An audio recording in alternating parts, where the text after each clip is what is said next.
Olá, meu nome é Hinaldo Bento e hoje nós vamos falar sobre intervenção no Supremo Tribunal Federal. Então,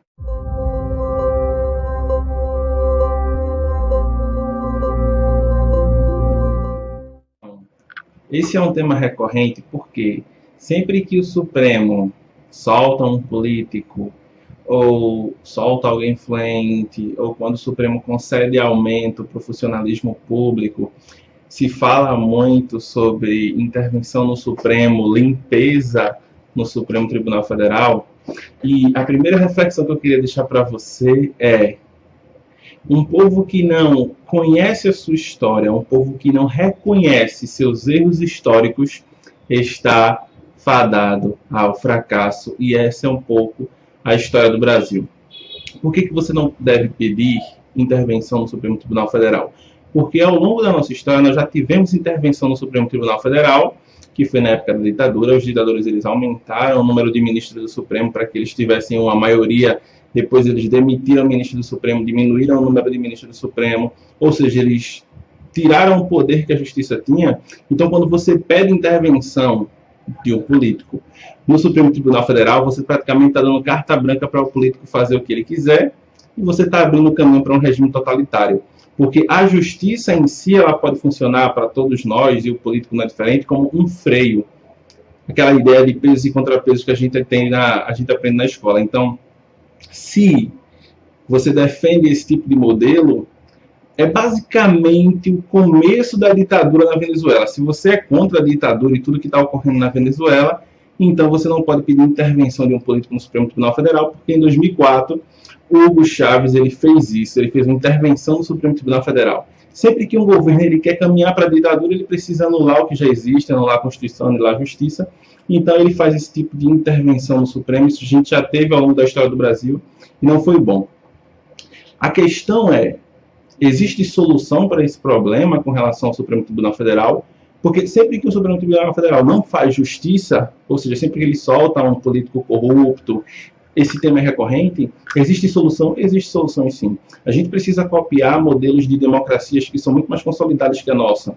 Por exemplo, a gente tem um problema aqui no Brasil que o ministro do Supremo, ele entra com um mandato vitalício, ele se aposenta com 75 anos, com a PEC da Bengala. Então, o ministro do Supremo, ele entra, se ele entrar com 40 anos, ele vai ficar ali 35 anos, ele vai ficar quanto tempo for, até 75 anos. Então, assim, democracias mais consolidadas que a nossa, como Alemanha, Itália, Portugal, existe um limite de mandato para um ministro do Supremo. Por exemplo, 9 anos, 10 anos, 12 anos. Isso é importante, por quê? Porque você oxigena o Supremo Tribunal Federal. Você não dá poder apenas para um homem durante um longo período de tempo, 30 anos, 40 anos como ministro do Supremo, entendeu? Então, só para você ter ideia, se a gente tivesse essa lei no Brasil, muito provavelmente quase ninguém da composição atual dos ministros do Supremo estariam aí. Talvez Fachin, que foi nomeado recentemente por Dilma, Alexandre de Moraes, que foi nomeado recentemente por Temer, só. Aí você, ou seja, não estaria com Dias Toffoli, não estaria com Gilmar Mendes, entre outros. Aí você diria assim: ah, mas o Alexandre de Moraes ele já foi filiado ao PSDB, ele trabalhou para o Alckmin. Através da democracia, entenda, a democracia ela está aí para aperfeiçoar as instituições.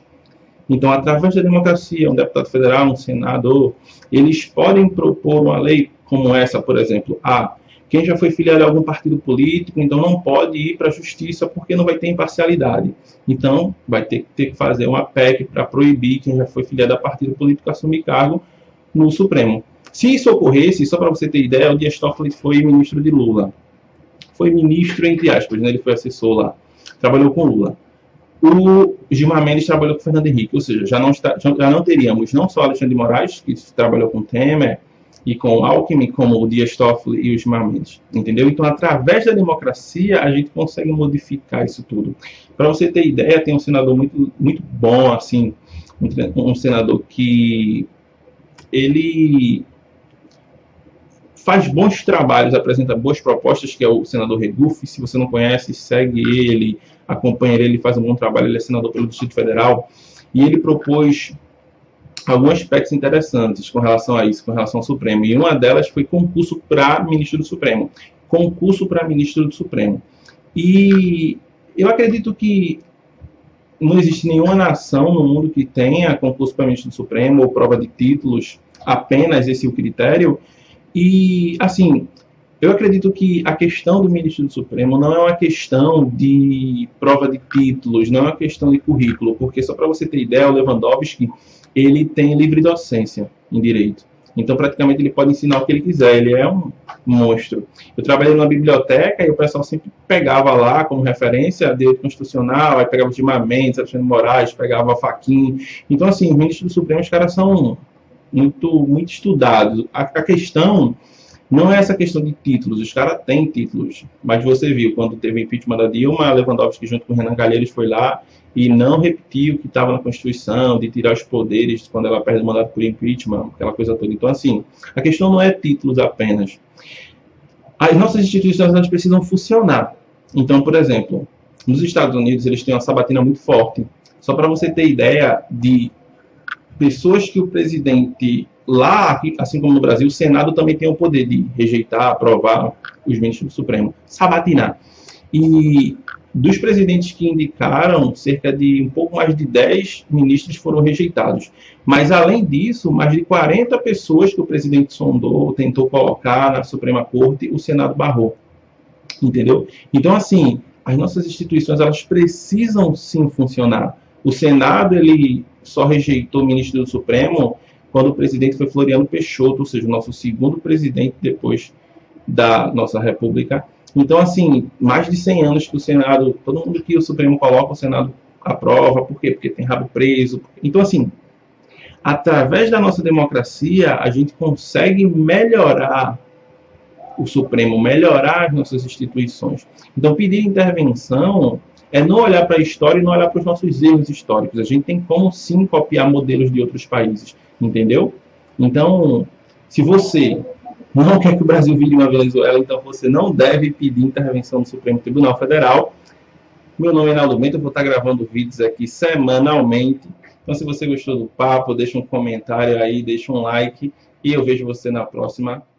Beijão, um abraço, tchau.